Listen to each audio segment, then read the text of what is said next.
and selection will tackle this time in chapter 3, the human resource planning. Now, when you say planning, it is articulated as the process by which a company decides how an organization should move from its current manpower position to its desired manpower position. What are the needs now for the human resource planning? So first of all is for them to be able to be articulating to carry on work, the continuity. And to also need for the human resource planning is for the organization to know that people need to be replaced. And people leave the organization. And these are inevitable. And companies should expand even. So yeah, so when bigger companies become much bigger. And the changing needs that cannot be met by old labor force. So you need fresh minds, creative minds to join in the new company to develop on its own. And then to right size the company because needs must be actually articulated and anticipated in the operation of the business. Now, the relation between organizational planning and HR planning are now to be discussed further. Now, when you say organization's business or strategic planning process, it is the first planning process done by the company. So they work hand in hand. Now, the organizational strategy should focus more on a clear statement of the company's mission. So what is its aim? What's its, be clarified on how it's going to be, directions. And a clear statement of the purpose and the plans. And an action plan that is based on the available resources. So it's important for you to be able to plan and then know the limitations of your resources. Now, human resource planning depends on the organizational strategy or plan. So what is given to them as a direction, the HR develops as a concept. And it contributes a lot to the main organization or strategic planning purpose. Now, the HR planning should be aware of a business strategy. And there are lots of ways on how to, later on we're going to be tackling that. Lots of ways on how to achieve and be aware of the business strategies. More specifically, knowing and benchmarking. And then see that human resource program satisfies the top management. Because the implementation process would be based on what was dictated upon and approved by the higher level management. And then converting the business objectives into HR objectives. So it has to be in line with the business into HR because the human resource, remember, is the window and the heart and the soul of the organization. Now, how do we link the strategy into the human resource planning? Okay, human resource as HRP we call them is not planning, it's not the responsibility of the HR's managers only. It has to be collaborative and has to be done together with the operating managers, with the supervisors, the employees even in the higher levels. And they have to work hand in hand in a close working relationship. And HR managers should provide the structure and the support and the top management also would recognize and support should be there. Okay? Now, we define the time frame of the human resource planning. So, we call the short term, the intermediate, and the long range. When you say short term, the planning should provide from 0 months to 2 years. And then the intermediate from 2 years to 5 years. And then for the long range, it's beyond 5 years. Okay, so that's the time frame for planning. In the short range, so what happens? You identify the demand. No? So when you say demand, it's the number and the kinds of employees that are needed. Okay? How? Because in the short range, you determine the individuals who are leaving. So they leave, who are going to be laid off. And the anticipation of technological expansion. And the new policies, new regulations that are coming in even and formulated. You also, in the short range, determine the supply. it's departmental. So so they are the ones going to be determining the supply, and then the expected promotions that are coming in. So there. So that is how what happens in the short range planning. In the intermediate, what happens? So in the demand side, there's a need from plans and budgets. And any expansion or adjustment of plan should also be articulated and defined in this intermediate planning. As far as the supply is concerned, the HR vacancies are expected. And then managerial and supervisor development plan should be crafted. What are the indicators? No? So number of workers, the kinds of workers, dates when needed, and levels of needs are to be articulated. And that is for the intermediate plan. Now, in the long-range plan, it is more focused on long-term environmental changes in terms of culture and in terms of technology. And management expectations of changing characteristics of employees and the future available human resources should also be emphasized. Now, what are the steps in the human resource planning? So, number one is first to determine the organizational objectives. Second, determine the skills and the required skills and education and experience. And then next is determining additional net human resource requirements. And then developing the action plans afterwards. So these are the steps. Now, how do we determine the organizational objectives? So the main organizational objectives needs to be taken in making human resource requirements by articulating the mission. And the mission is set based on goals and objectives of the organizational needs is to be determined. And there are both long-term and the short-term objectives. And then long-term objectives are based on the company's mission statements. It's there, no? It's provided there. Now, the short-term objectives are based on long-term objectives. So there's a referencing already. And short-term objectives have a time frame analysis, time frame, and are expressed in quantities, in money, or capacity, like to operate, and to be sustained. Now we go to the Cascade Approach. Cascade Approach. Objective setting process is made in such a manner so that all levels of management is involved in the organizational planning process. That is the Cascade Approach. Okay, so what are needed? So first is the statement of the organizational mission that is being given by the top management. And then you now plan the long range activities also with the top management. And then the short range also. Now the middle objectives will be now articulated by the middle management included. And then the division of or department objectives and subunit objectives are under supervision by all the top management level and the middle management level. So that is the framework. The upward as well as the downward flow of information should be overwhelming, if I may say, and should be given in utmost rightful directions. And objectives are communicated, must be communicated at all levels. And objectives are coordinated and must be coordinated at all levels. Okay? Now, what are the factors affecting organizational objectives? There are factors like the government influences, policies, regulation, laws, general economic conditions, which is beyond our control, and then competitions, so benchmarking, and the changes in the workforce, so their needs and demands.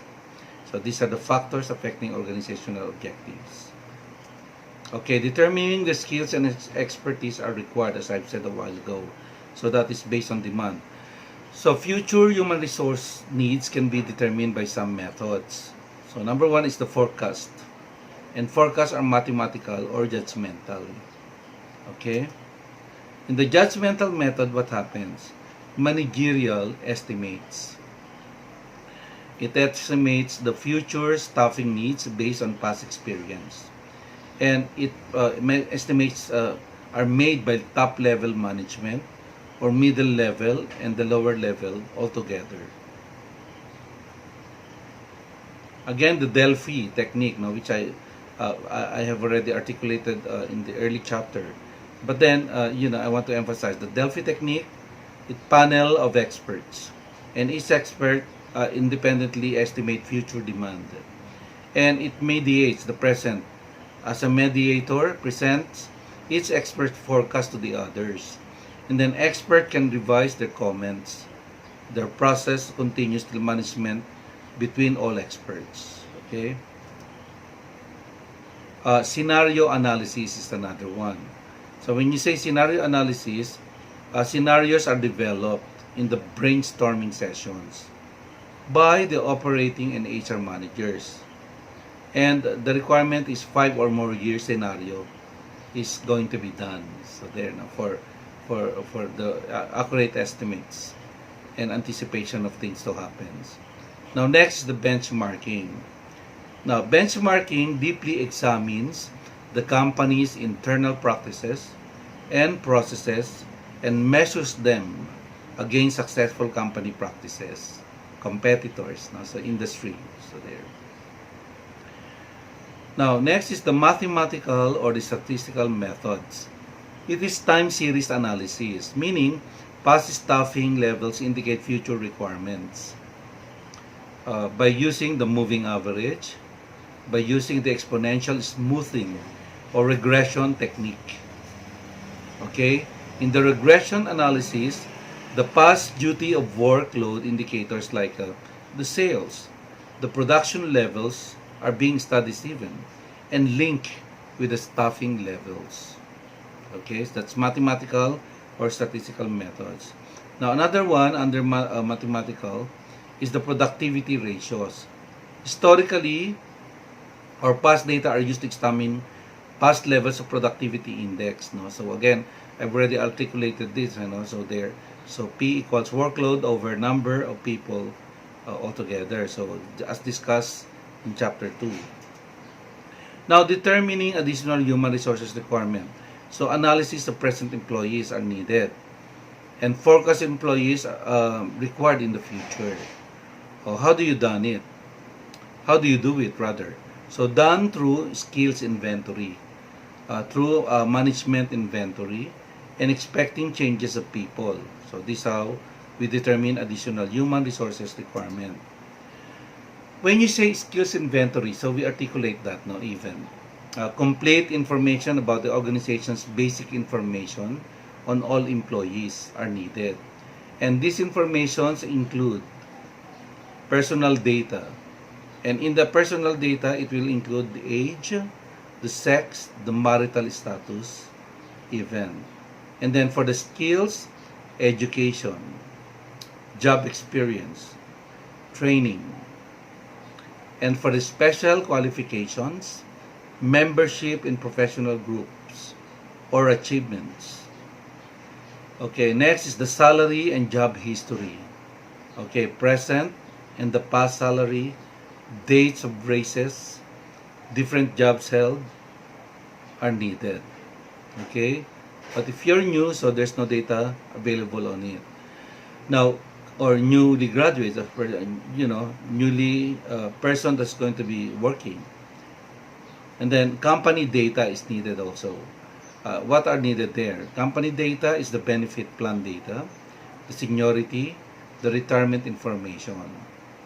And the next is the capacity of the individual. Capacity, is being done by test scores on psychological and other tests conducted by the HR. Even health information.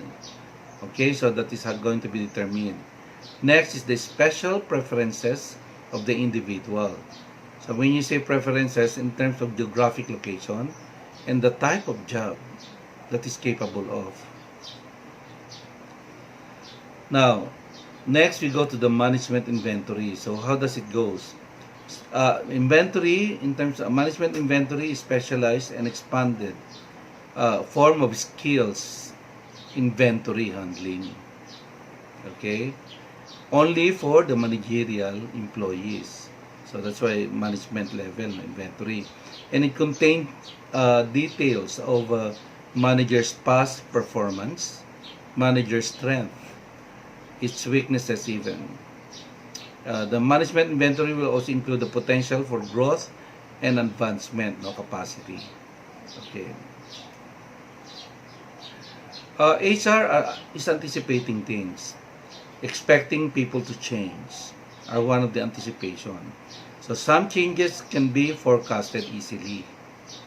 Okay, because they expect a lot of changes, in people's mindsetting. Retirement should be a part of it also, and other changes like transfers and promotions, or how long on the job, the need of the company, and changes is actually difficult to forecast because of death. No, you cannot dictate death. You don't predict death. Resignations and discharges. So these are why it's hard for the company, the HR, to expect people to change, to forecast because of these inevitable circumstances. Okay, so in short, we just have to content with the past experience and historical records of the employee. Now, next is developing action plan. So how do we do it? Actually, a developing action plan is done after the actual or the net human resources requirements is found. Okay. Now, factors that affect the plannings are: number one, addition. Addition in terms of whether the requirement is permanent, whether availability of the qualified recruits, addition in terms of contingency hiring, and addition in terms of outsourcing. Okay. We also include in the developing action plan the reducing. How? Downsizing. So when you say downsizing, what are these? Layoffs, terminations, early retirement incentives, voluntary retirement inducement. Okay, by offering other incentive, like yeah. Other approaches is that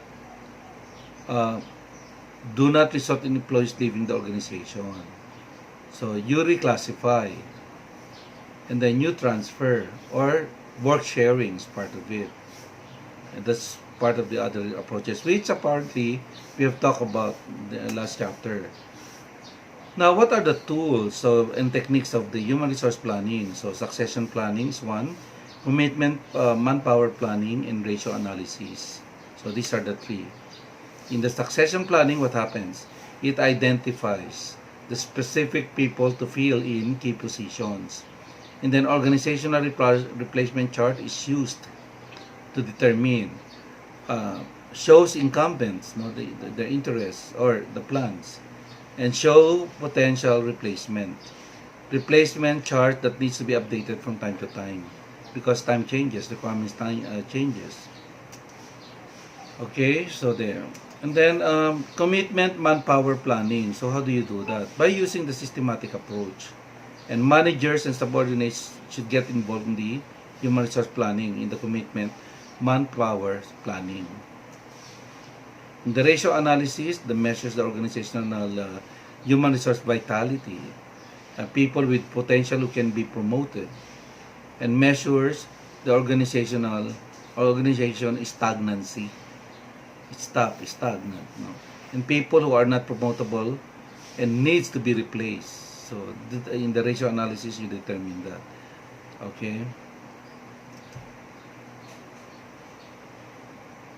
Okay, so I think I have already articulated the support for the chapter 2 on planning strategy. So chapter 3 right now I have to stop, and yeah, I guess I have already directed you with the proper dispensation of chapter 2. Now, there. Thank you very much and see you again in our next discussion.